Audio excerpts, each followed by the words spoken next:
After Apocalypse kidnapped Tony Stark, the council in Wakanda debated how to approach his rescue without starting a war. While everyone was arguing about what to do, Black Panther finally spoke up. He had an idea: Quicksilver. Quicksilver ran at full speed through Apocalypse's defense systems, reaching the dome in an instant. But there, he discovered something horrifying. He looked into the distance, seeing the electromagnetic field of energy being extracted from Magneto's body. "Father!" he screamed, running at full speed, trying to avoid Reed's elongated hands. "Pietro," murmured Magneto, looking at his son, desperately trying to reach him. But Magneto wasn't calling for help. He was trying to warn him not to come closer. It was too late. Bang! A violent shock of energy blasted outward, repelling Quicksilver instantly and sending him crashing to the floor, electrocuted. Apocalypse stood silently, smiling faintly. "Your defenses work well, Octavius," said Apocalypse. "Thank you," replied Otto, smiling unpleasantly. "Should we lock him away with the others?" "No," said Apocalypse coldly. "I have a better idea."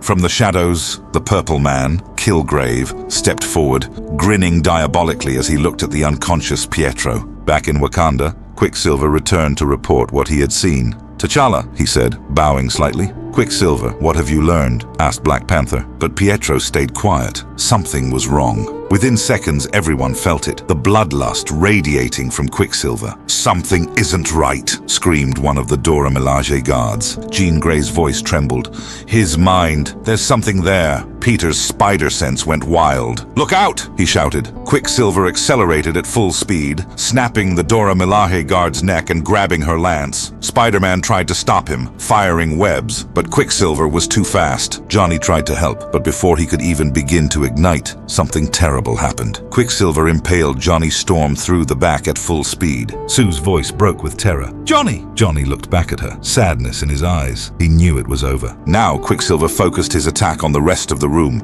but Jean Grey was ready. "Sleep," she said, and in an instant, she shut down Quicksilver's brain, dropping him unconscious to the floor. But the danger wasn't over. Johnny, now losing his life, was also losing control of his flames. The temperature was rising dangerously. Sue rushed toward him. "Sue, I can't control it. You have to get away. Run." "No, I'm not going anywhere," said Sue, holding his face. "I'm not leaving you." In that instant, Johnny burned away. A massive explosion tore through Wakanda's council corridors. Sue threw up a force field to protect everyone else, but she could only focus on what was in her hands, Johnny's ashes. Her heart shattered completely as the wind carried the rest of them away. Hours later, Pietro finally woke up. He explained, his voice shaking. "I felt everything my body was doing, but all I could see was him, the Purple Man." He turned to his left, meeting Sue's broken gaze. "Sue, I'm sorry." Jessica stepped forward. "It's not your fault. That's what Kilgrave does. I know what it's like to have that kind of poison in your head." Black Panther's tone was sharp. "What did you see?" Quicksilver looked up, remembering. "They have a pyramid full of electricity." Sue stood up abruptly. "Impossible. They have my father trapped in the middle of it," continued Pietro. Shuri chimed in thoughtfully. "If I were trying to build a Faraday cage against the EMP, and I was an actual monster, that's exactly how I'd do it." T'Challa's expression hardened. "Did you see Stark?" "I did," said Pietro. "They were working on something, and not just Tony. Hank McCoy, Dr. Octavius, Riri Williams, and," he hesitated for a moment, "Reed Richards." Sue froze. "What?" she said, her voice breaking. Pietro looked at her solemnly. "Reed was there. He's working for Apocalypse." Sue's expression turned from disbelief to rage. She slammed her chair back and stood up,